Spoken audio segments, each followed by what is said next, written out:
Puberty.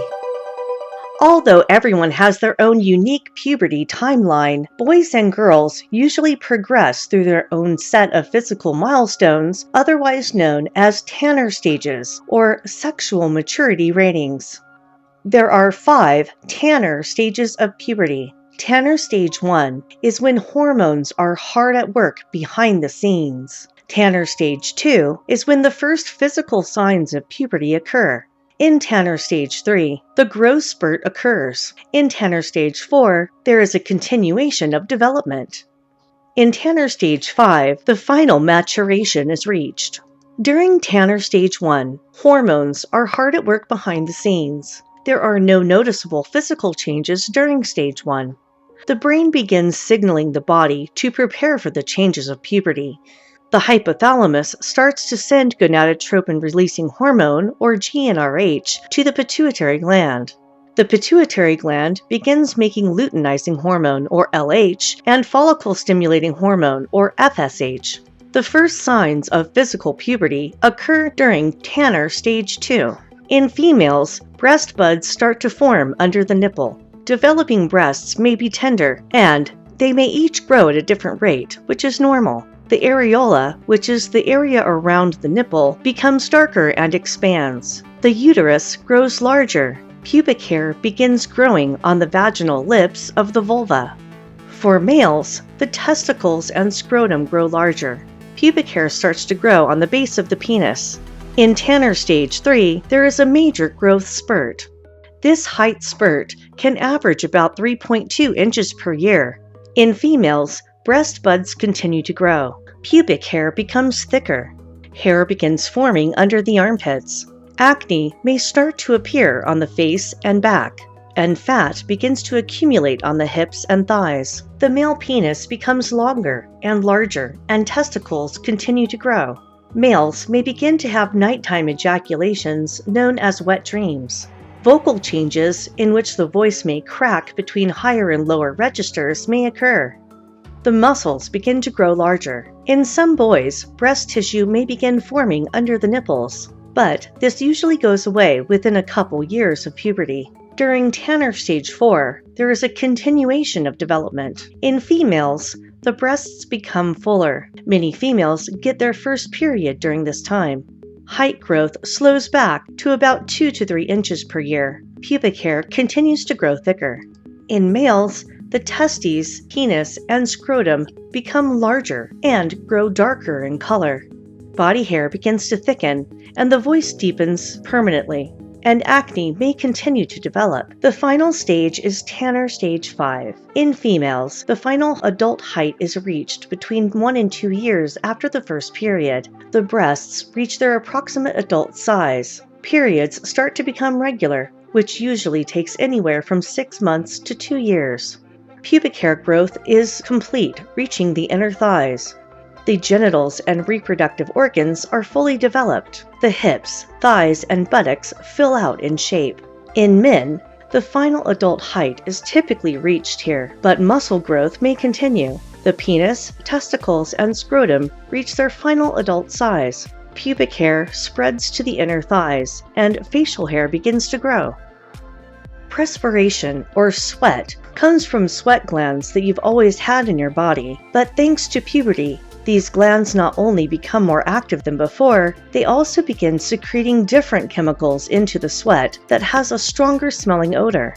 You might also notice an odor under the arms, in your armpits, as well as your feet and genitals. Each strand of hair has its own sebaceous oil, which keeps the hair shiny and waterproof. But during puberty, these sebaceous glands produce extra oil, leading to acne. In females, the first signs of breast growth is when the breast first start to form breast buds, which is small amounts of tissue forming underneath the nipples. Breast buds can make the areola appear raised and puffy. In addition, many teenage boys also have some degree of breast enlargement during puberty. This usually goes away after a couple of years. But in some cases, abnormal breast growth in men can occur.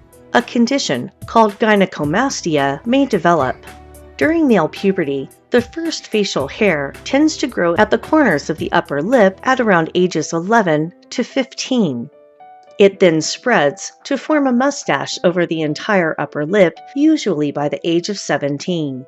This is followed by the appearance of hair on the upper part of the cheeks and under the lower lip by age 18.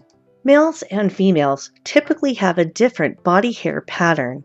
While some women like to shave parts of their body hair off, there is a growing number of females that prefer going all natural.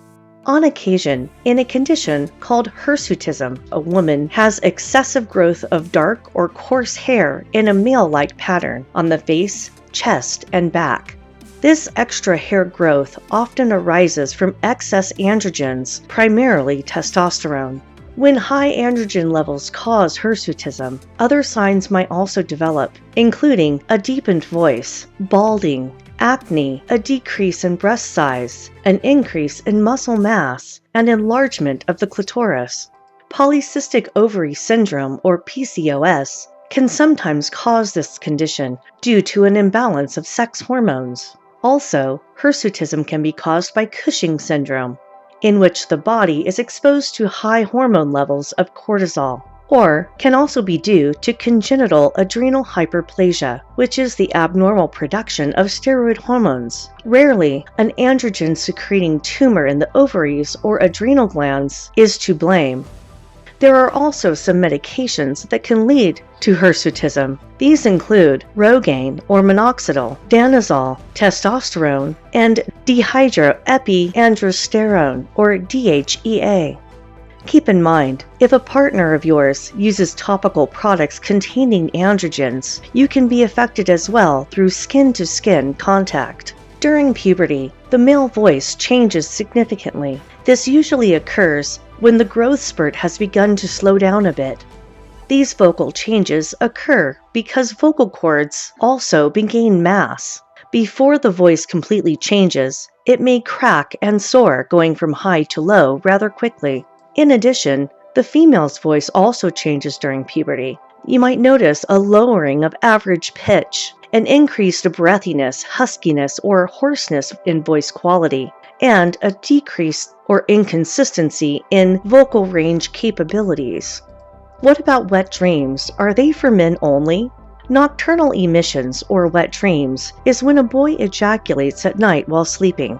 This can occur with or without a sexual dream and is completely normal. But what about female wet dreams? Both men and women can experience arousal while in dreamland. Most women have their first sleep orgasm before they turn 21. In fact, 37% of college-aged women reported experiencing at least one orgasm during sleep. Puberty varies immensely from individual to individual, but there are some cases that are abnormal. For example, premature puberty. This refers to a precocious appearance of pubic hair without any other signs of puberty or sexual maturation. This is attributed to an early maturation of the zona reticularis, or a hypersensitivity of pubic hair follicles to steroid hormones. There is also premature thelarchy. Premature thelarchy refers to the precocious appearance of breast development in girls with no other signs of sexual maturation. This condition is most common during the first 2 years of life, and the incidence of this condition in nursery children from northern Italy is reported as high as 36.6%. There's also a constitutional delay of growth that can occur in puberty. This is due to a growth hormone deficiency and an inadequate production of gonadal steroids. Kallmann syndrome combines an impaired sense of smell with a hormonal disorder that delays or prevents puberty altogether. Kallmann syndrome can be due to one of any mutations in about 20 different genes. In males, this can contribute to erectile dysfunction or the absence of sperm in ejaculate. In females, this may prevent the menstrual cycle from ever starting and can cause incomplete breast growth. Cryptorchidism is undescended testes. The testes fails to drop into the normal place in the scrotum. Usually, just one of the testicles is affected, but about 10% of the time, it would be both testicles that are undescended. Undescended testicles is relatively common, especially among babies born prematurely. The exact cause of undescended testicles is not known, but it may be a combination of genetics, maternal health, and environmental factors. Some men with this condition may have trouble with sterility. Supernumerary nipples. A supernumerary nipple is a minor malformation of mammary tissue resulting in one or more extra nipples. Sometimes there's also additional mass of associated tissue. They are often mistaken for moles. The nipples appear along the two vertical milk lines, which start in the armpit on each side and run down through the typical nipples and end at the groin. Studies variously report that the prevalence of supernumerary nipples is as much as approximately 5% of the population. Thank you for watching.